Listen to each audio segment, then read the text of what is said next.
That's beautiful ponds. That's over there. You have the grass. They love this grass. Another side, people do the fishing. Yeah, and non-stop.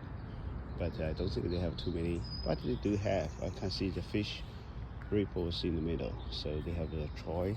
Government are restocking some fish trout over there every 4 times a year.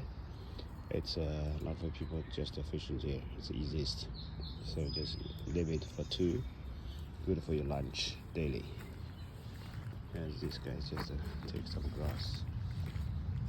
Yeah, let me see.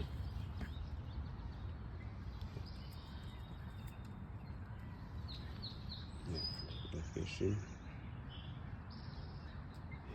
It's fishing here. Nice. It's fishing.